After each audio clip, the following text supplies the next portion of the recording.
Toyota's City, Ciaz and Verna arrival has been a long time coming, and now it's finally made an appearance in the Indian market. It's called the Yaris.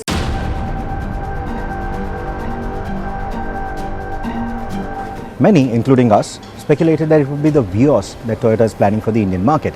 But what we have is the Yaris. Now the Yaris and the Vios are both based on the same platform. It's a few design details that actually differentiates the two cars.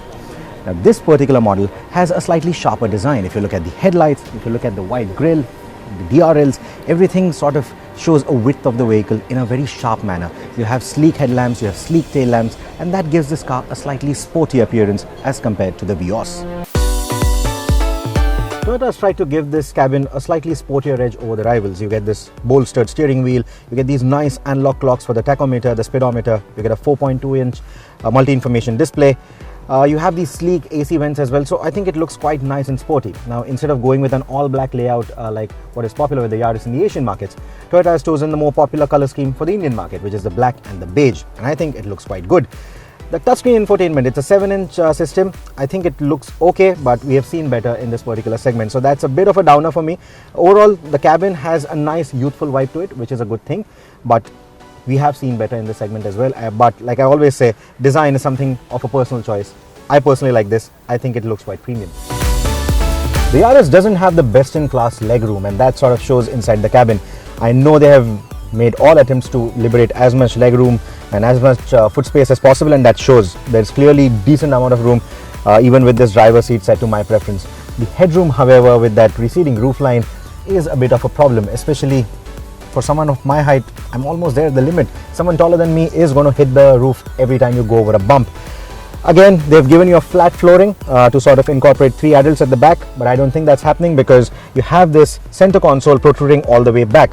You get 2 12-volt sockets, so I think in terms of features, in terms of accessibility to gadgets, I think it's nicely laid out. But in terms of space, this seat is good for 2 adults and a kid at the most.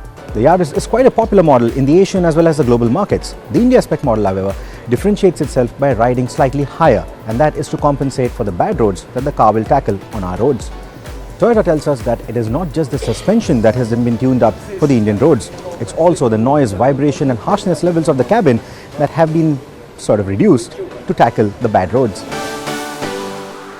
Now we are all speculating there will be a petrol and a diesel motor, but the diesel for now is not going to be available. There's only going to be a petrol motor. It's a 1.5 litre petrol engine. It's based on the same engine that powers the Etios, but this one gets dual or rather variable wall timing on both the exhaust and the intake ports. What that does is higher power. I'm expecting somewhere in the range of about 107 to 110 PS of power and about 140 Newton meters of torque. This engine is going to be available with 2 gearbox options. There's a CVT, automatic and also a manual. Now what the specs are, all that will be clear during the launch. Now when is the launch? Well, the launch is supposed to happen in the second quarter of 2018. May 2018 is my guess, and that is when we'll have all the info on the pricing, the variants. But like I told you, it's going to go up against the likes of the Ciaz, the City and the Verna. It will be placed between the Etios and the Corolla in that sense. So that's the Yaris for you. Take a closer look again.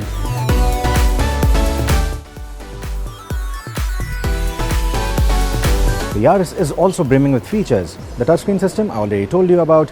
You also get rear AC vents and really wisely designed. They are roof mounted, and you can also direct the flow to the driver or the front passengers if you need to. So if you are not moving around with people in the back, you can always direct the air to your neck, and I think in a place like India that is going to make a lot of difference. But more than the features, I think what is really important is the kind of safety features that the Yaris comes packed with. 7 airbags, 4 disc brakes, ABS with EBD, vehicle stability control, and most of these features are going to be standard across the range. We will find that out when the car launches. So when is it going to launch? I think May is going to be a safe bet. That is what the Toyota guys are hinting. May 2018 is when we'll see the Yaris enter the market, and that is when we'll have all the details on the pricing and also on the variants. So stay tuned to Overdrive. We will get you all the info from the launch as and when it happens. Thank you for watching.